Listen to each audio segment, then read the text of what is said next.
अगर हम कल्पना करें कि कोई बहुत ही जटिल स्पेस शटल है, लाखों लाइनों का कोड है उसे लॉन्च करने के लिए। बिल्कुल। हर एक फंक्शन, हर एक वेरिएबल अपनी जगह पर बिल्कुल सटीक है। शटल अंतरिक्ष में पहुंच भी जाता है, लेकिन जब वो वापस लौट रहा है और शटडाउन प्रक्रिया चल रही है, तभी अचानक सिस्टम क्रैश हो जाता है। और ऐसा अक्सर होता है, पर सवाल यह है कि ऐसा होता क्यों है? एग्जैक्टली बाद में पता चलता है कि किसी प्रोग्रामर ने एक छोटा सा वेरिएबल बनाया था जिसका काम सिर्फ एक खास पल के लिए था, लेकिन उसे गलती से मेन शटडाउन सीक्वेंस में डाल दिया गया। मतलब एक बहुत ही छोटी सी तार्किक चूक। हाँ, लेकिन ये पूरे सिस्टम की सत्यता को खतरे में डाल सकती है। और आज के हमारे इस गहन अध्ययन का जो विषय है वो इसी तरह के लॉजिकल बग्स या तार्किक खामियों को सुलझाने के बारे में है। हम्म बस फर्क इतना है कि आज से हजारों साल पहले हमारे जो प्राचीन भारतीय विचारक थे वो ये काम कंप्यूटर के लिए नहीं बल्कि अत्यंत जटिल कर्मकांडों की प्रणाली के लिए कर रहे थे। ये बहुत ही दिलचस्प बात है, क्योंकि प्राचीन भारत का जो मीमांसा दर्शन है ना, वो मूल रूप से एक अत्यंत कठोर तार्किक ढांचा है। इसे अक्सर लोग बस कर्म कांडों की एक लिस्ट मान लेने की भूल करते हैं। हाँ, जो कि एक बहुत बड़ी गलतफहमी है। बिल्कुल। वास्तविकता तो ये है कि ये किसी भी नियम, वाक्य या प्रक्रिया की व्याख्या करने का एक पूरा का पूरा ऑपरेटिंग सिस्टम है। मतलब जब किसी प्राचीन ग्रंथ में कोई शब्द लिखा है तो मीमांसा ये तय करता है कि उसका दायरा क्या है, उसका उद्देश्य क्या है, और सबसे जरूरी बात, वो शब्द कहाँ लागू नहीं होता है। और आज के हमारे अध्ययन का जो आधार है वो इसी तार्किक गहराई का एक शानदार उदाहरण है। आज हम मुख्य रूप से शाबर भाष्य, तंत्र वार्तिक और न्याय सुधा जैसे ग्रंथों के अंशों से गुजर रहे हैं। और हमारा जो मुख्य फोकस है वो 16वें अधिकरण के उस तर्क को डिकोड करना है। ना, वो अनुवशटकार देवता के भक्षण वाला हिस्सा ना। बिल्कुल, कि जब भक्षण होता है तो देवता का उल्लेख या उपलक्षण होना चाहिए या नहीं। ये सुनने में किसी पूजा पाठ का एक बहुत ही सामान्य सा नियम लग सकता है, पर असल में इसके पीछे जो बहस है वो एक शुद्ध तार्किक भूल भुलैया है। तो ठीक है, आइए इसे थोड़ा विस्तार से समझते हैं। इन संस्कृत ग्रंथों के पन्नों में जो विमर्श है ना, वो आज के सुप्रीम कोर्ट की बहस या सॉफ्टवेयर आर्किटेक्चर की डीबगिंग से किसी भी मायने में कम नहीं है। यहाँ जो बात सबसे ज्यादा आकर्षित करती है वो ये है कि मीमांसा के ये सूत्र केवल ये नहीं बताते कि क्या करना है, वो इस बात पर पूरा जोर देते हैं कि क्यों करना है और क्यों नहीं करना है ये भी। हाँ, कोई भी निष्कर्ष ऐसे ही हवा में नहीं दिया जाता। पहले बाकायदा एक विरोधी पक्ष खड़ा किया जाता है जिसे पूर्व पक्ष कहते हैं। उनके तर्कों को पूरी गंभीरता से सुना जाता है और फिर परत दर परत उस तर्क की कमियां निकाली जाती हैं। तो इस तार्किक विमर्श के मंच को तैयार करते हैं। हाँ। हमारे जो स्रोत हैं उनमें सोमयाग नाम के एक बहुत ही विशाल और जटिल अनुष्ठान का जिक्र है। हाँ। इसी के अंदर एक छोटी सी प्रक्रिया होती है जिसे अनुवष्टकार याग कहते हैं। और इसी दौरान एक विशेष मंत्र पढ़ा जाता है, सोमस्य आग्नेय विरिहि, या कुछ शाखाओं में इसे विहि भी कहते हैं। अब मेरे लिए यहाँ जो बात बिल्कुल साफ है वो ये कि इस मंत्र में अग्नि देवता का नाम बहुत ही स्पष्ट रूप से पुकारा गया है। सही कहा। मंत्र का सीधा सा अर्थ है कि हे अग्नि, इस सोम को ग्रहण करें।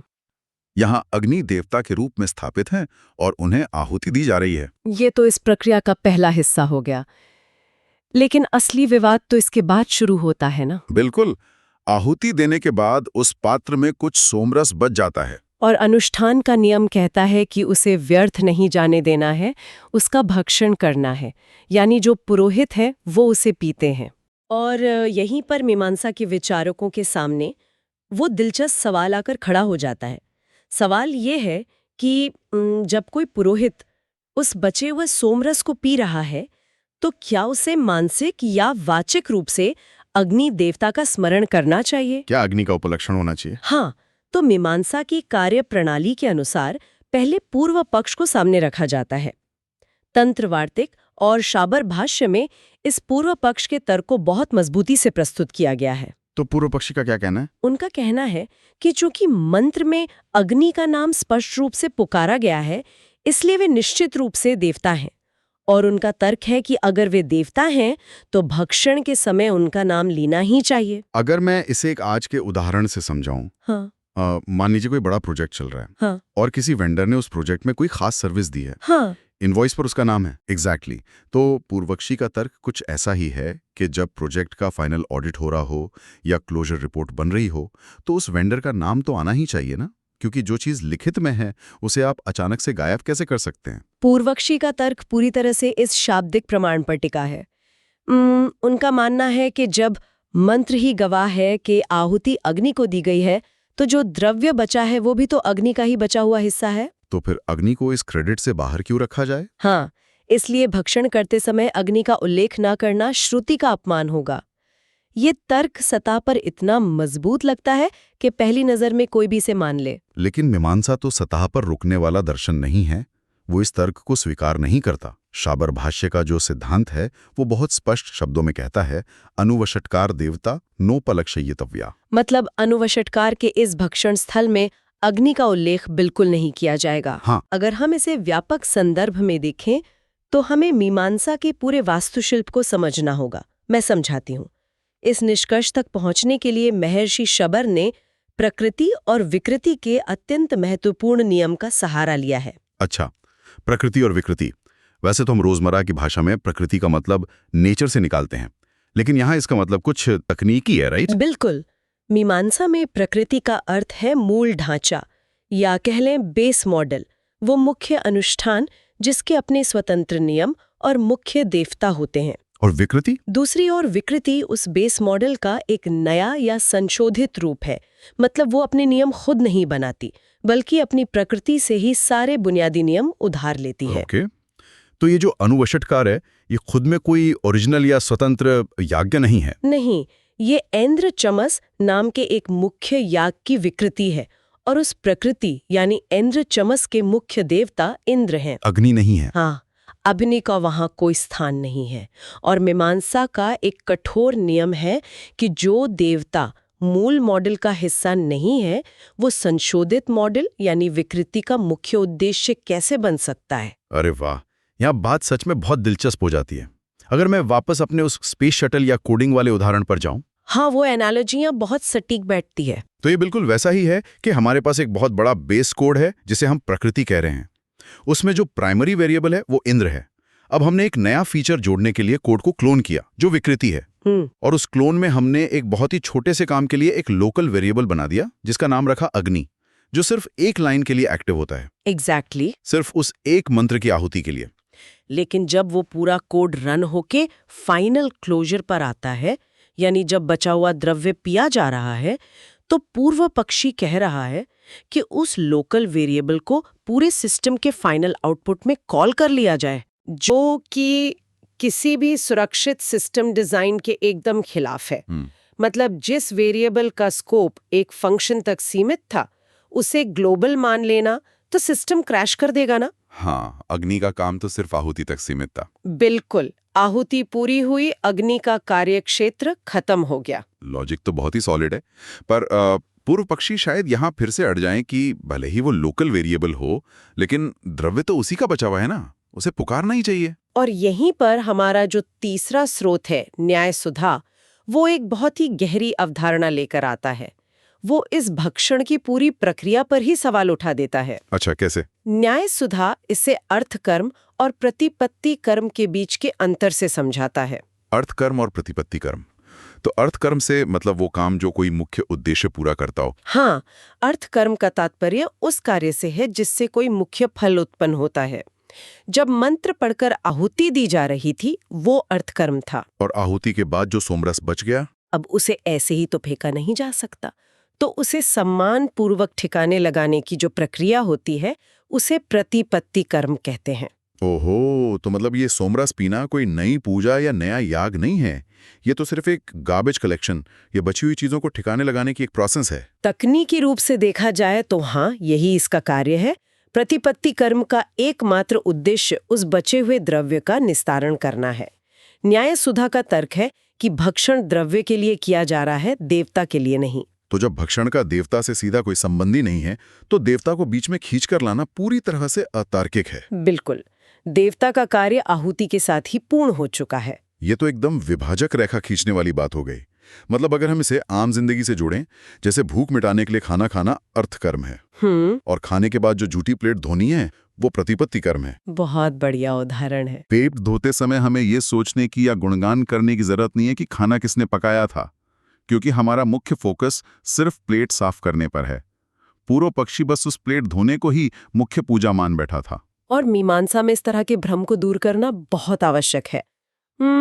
क्योंकि अगर एक बार आपने प्रतिपत्ति कर्म में भी देवता का स्मरण शुरू कर दिया तो वो धीरे धीरे अपने आप में एक नया याग बन जाएगा, जो कि मूल श्रुति के एकदम विरुद्ध होगा।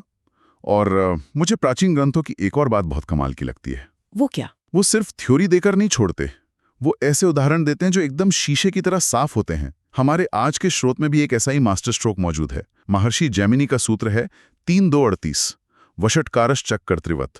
ये सूत्र तो इस पूरे 16वें अधिकरण की आत्मा है। कर्तृवत् यानी कर्ता के समान। सिद्धांतकार इस नियम को साबित करने के लिए स्वयं कर्मकांड की ही दुनिया से एक बहुत ही व्यवहारिक दृष्टांत उठाते हैं। तो ये कर्ता के समान होने का मामला जरा समझाइए।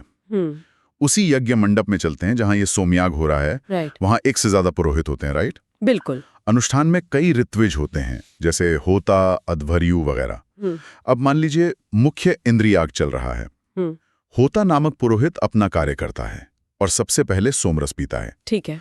तो वो पहले भक्षण का कर्ता बन गया। हाँ। उसने अपना काम कर लिया और वो हट गया। हाँ। अब पात्र में जो सोमरस बचा है वो अगले पुरोहित के पास जाएगा, यानी अध्वर्यु के पास। अब अध्वर्यु को भी वो बचा हुआ सोमरस पीना है। यहीं पर सिद्धांतकार एक बहुत ही तीखा सवाल पूछते हैं। क्या सवाल? कि जब अध्वर्यु वो सोमरस पीने जाता है तो क्या वो मंत्र में ये कहता है कि मैं वो सोमरस पी रहा हूं जिसे पहले होता ने पिया है? मतलब क्या वो होत्र पीताए कहकर उस पहले वाले कर्ता का स्मरण करता है? नहीं, ऐसा करने का तो कोई तुक ही नहीं बनता। अध्वर्यु का काम अपना भक्षण करना है, अपना प्रतिपत्ति कर्म पूरा करना है। वो इस बात का लॉग या रिकॉर्ड क्यों रखेगा कि उससे पहले पात्र को किसने छुआ था? एग्जैक्टली। यही वो निष्कर्ष है जो इस दृष्टांत से निकलता है।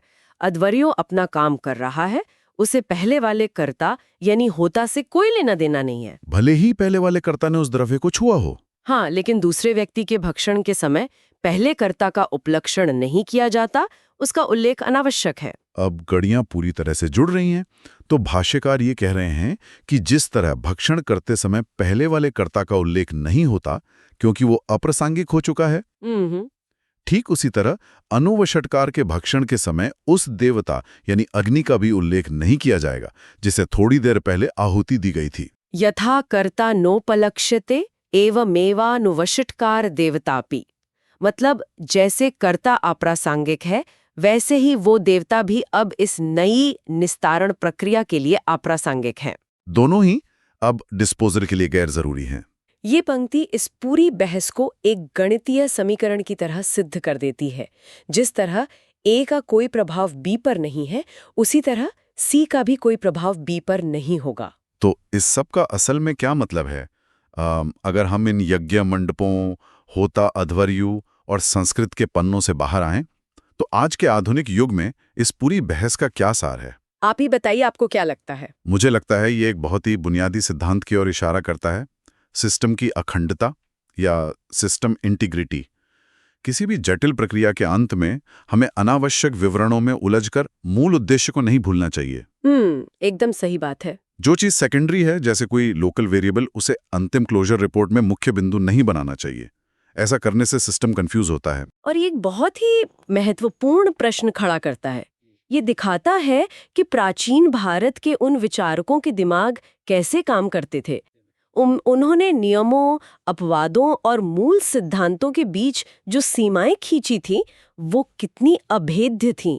मतलब ये केवल आस्था का मामला नहीं था। बिल्कुल नहीं, ये शुद्ध तर्कशास्त्र था। प्रकृति और विकृति का ये सिद्धांत और अर्थ कर्म तथा प्रतिपत्ति कर्म के बीच का विभाजन ये सुनिश्चित करता था कि हजारों सालों तक मौखिक रूप से हस्तांतरित होने के बाद भी वो मूल ढांचा कभी दूषित ना हो। कोई भी अपनी मर्जी से किसी नए देवता को किसी भी प्रक्रिया में मुख्य स्थान नहीं दे सकता था। ये एक तरह का फायरवॉल था जो मूल कोड को बाहरी बग से बचाता था। बहुत ही सटीक एनालॉजी है ये। और यहीं पर एक बहुत ही विचार उत्तेजक समानता सामने आती है।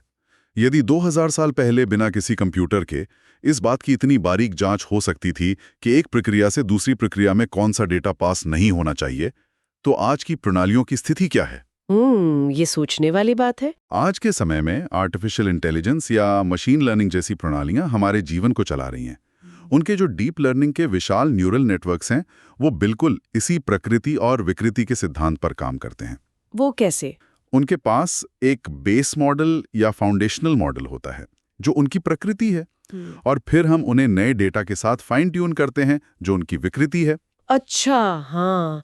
और एआई में जिसे हेल्यूसिनेशन कहा जाता है, वो तकनीकी रूप से क्या है? वो यही तो है कि सिस्टम अपने बेस मॉडल के मुख्य नियमों को भूल जाता है। हाँ, और किसी नए अप्रासंगिक इनपुट को, मतलब किसी छोटे से अग्नि जैसा वेरिएबल को मुख्य सत्य मानकर गलत आउटपुट देने लगता है। बिल्कुल। मान लीजिए किसी लीगल एआई को एक बड़ा केस सॉल्व करने को दिया। मेन केस प्रॉपर्टी विवाद का है। बीच में एक छोटा सा रेफरेंस किसी ट्रैफिक टिकट का आ गया।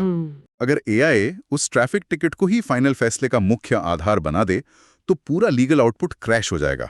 मीमांसा के उन विचारकों ने इसी खतरे को भांप लिया था। वो जानते थे कि अगर प्रतिपत्ति क्रम यानी अंतिम आउटपुट में उस अस्थायी इनपुट को जगह दे दी गई तो भविष्य में पूरा का पूरा सिस्टम ही भ्रष्ट हो जाएगा। ये सोचने पर मजबूर कर देता है कि आज हम तकनीकी रूप से इतने उन्नत हो गए हैं, हमारे पास पेटाबाइट्स में डेटा है, लेकिन क्या तार्किक कठोरता के मामले में हम आज भी उतने स्पष्ट हैं? ये एक बड़ा सवाल है। क्या हम आज अपने सिस्टम्स में ये तय कर पाते हैं कि कब कौन सा वेरिएबल अपनी उपयोगिता खत्म कर चुका है और उसे कब गार्बेज कलेक्ट कर देना चाहिए? या हम हर एक डेटा पॉइंट को ढोते हुए अपने सिस्टम्स को और भ्रमित कर रहे हैं? सही बात है। ये एक ऐसा सवाल है जो किसी प्राचीन भोजपत्र पर लिखे संस्कृत श्लोक से उठता है और सीधा हमारे आज के अत्याधुनिक सर्वर रूम्स तक पहुंच जाता है। ज्ञान की इन पुरानी परतों के नीचे जो तार्किक वास्तुकला दबी पड़ी है, वो केवल इतिहास का हिस्सा नहीं है, वो आज भी काम कर रही प्रणालियों का एक आईना है। बस उसे देखने के लिए एक सही नजरिए की आवश्यकता है।